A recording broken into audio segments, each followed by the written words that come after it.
Sa Re Ga Ma Pa season 5ல Abhisheka கிட்டத்தட்ட ₹1 கோடி மதிப்புள்ள வீட்டை பரிசா வென்றிருக்காங்க. அது மட்டும் இல்லாம அடுத்தபடியா ஃபர்ஸ்ட் ரன்னர் அப் ஆன விஷ்ணுவர்தன் 10 lakhs கேஷ் பிரைஸா ஜெயிச்சிருக்காரு.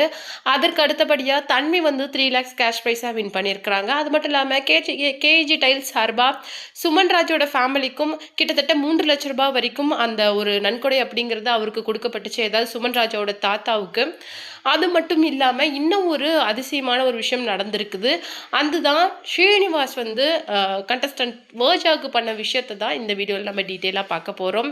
யாருமே எதிர்பார்க்காத விதமாக ஸ்ரீனிவாஸ் சார் வந்து வர்ஜாவுக்கு கொடுத்துருக்குற அந்த விஷயம் அப்படிங்கிறது எல்லாருமே அதிர்ச்சிக்குள்ளாக்கியிருக்கு. அது என்ன அப்படிங்கிறத பற்றி தான் இந்த வீடியோவில் டீட்டெயிலாக பார்க்க போகிறோம். வீடியோக்குள்ளே போகிறதுக்கு முன்னாடி நீங்கள் நம்ம சேனலுக்கு புதியவராக இருந்தால் மறக்காமல் சிபி ட்ரெண்டிங்கை சப்ஸ்கிரைப் பண்ணிக்கோங்க. வர்ஜா இந்த சீசனோட one of the important contestant அப்படின்னே சொல்லலாம். ஏன்னா கிட்டத்தட்ட நியர்லி வந்து டைட்டில் வின்னராக இருக்கட்டும் இல்லை மற்ற ரன்னர் அப்ஸாக இருக்கட்டும் அவங்களுக்கு டஃப் கொடுக்குற அளவுக்கு அந்த அளவுக்கு வந்து ஒரு போட்டியிட்ட ஒரு போட்டியாளர் வர்ஜா, சுமன்ராஜ் எல்லாருமே, அக்ஷய் நிருபா இருக்கட்டும். அந்த வகையில் பட் எல்லாராலையுமே டைட்டில் வின்னர் ஆக முடியாது. யாரோ ஒருத்தர் தான் அந்த டைட்டிலை வின் பண்ண முடியும். பட் அந்த 6 கண்டஸ்டன்ட்டுமே அந்த டைட்டிலுக்கு டிசர்விங்கான கண்டஸ்டன்ட்ஸ் அப்படின்னே சொல்லலாம். பட் வந்து அபிஷேகா ஒரு ஸ்பெஷல் கிட் அப்படின்னே சொல்லலாம் இந்த மற்ற கண்டஸ்டன்ஸை விட. அதுக்கு காரணம் அவங்களுடைய அந்த வாய்ஸ் தான்.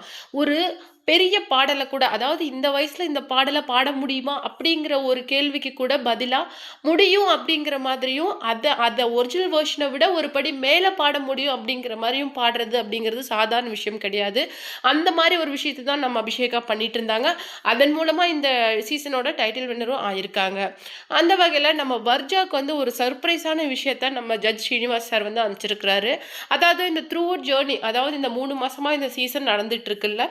ஸோ வந்து இந்த சரிகமப்பாவோட அந்த ஒரு மெமரிஸ், இது எல்லாமே அடங்கின ஒரு விஷயங்கள், அவங்களுடைய சின்ன சின்ன விஷயங்கள் இந்த த்ரூ அவுட் த சீசன் சம்பந்தப்பட்ட எல்லா விஷயங்களையும் அடங்கின மாதிரி ஒரு கிஃப்டை சரிகமப்பா சீசன் 5 சார்பாக ஸ்ரீனிவாஸ் வந்து நம்ம வர்ஜாவுக்கு அனுப்பியிருக்காரு. அதை பார்த்த உடனே நம்ம வர்ஜா சொன்ன முதல் விஷயம் என்ன அப்படின்னு சொல்லிட்டு பார்த்தீங்கன்னா, நான் உங்களையும் அந்த மொத்த செட்டையும் என்னுடைய ஃப்ரெண்ட்ஸையும் நான் ரொம்ப மிஸ் பண்ணுறேன். என்னுடைய மியூசிக் ஜேர்னி இன்னைக்கு ஸ்டார்ட் ஆனால் கூட அந்த 3 months என்னுடைய அந்த சரிகமப்பா ஜேர்னியை என்னுடைய லைஃப்பில் நான் மறக்க முடியாது. நிறைய விஷயங்களை நான் கற்றுக்கிட்டேன். அது மட்டும் இல்லாமல் நீங்கள் என்னை நிறைய உருவாக்கி இருக்கிறீங்க. தேங்க்ஸ் டு எவ்ரிபடி அப்படிங்கிற மாதிரி ரொம்பவும் ப்ரௌடாக சொல்லியிருக்கிறாங்க.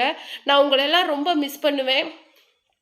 லைஃப்பில் நான் வந்து ஒரு பெரிய ஆளாகிட்டு கண்டிப்பாக இந்த ஷோவுக்கு கெஸ்ட்டாக வரணும்னு ஆசைப்படுறேன் அப்படிங்கிற மாதிரி நிறைய விஷயங்களை ஓப்பனாக நம்ம வர்ஜா வந்து சொல்லியிருக்காங்க.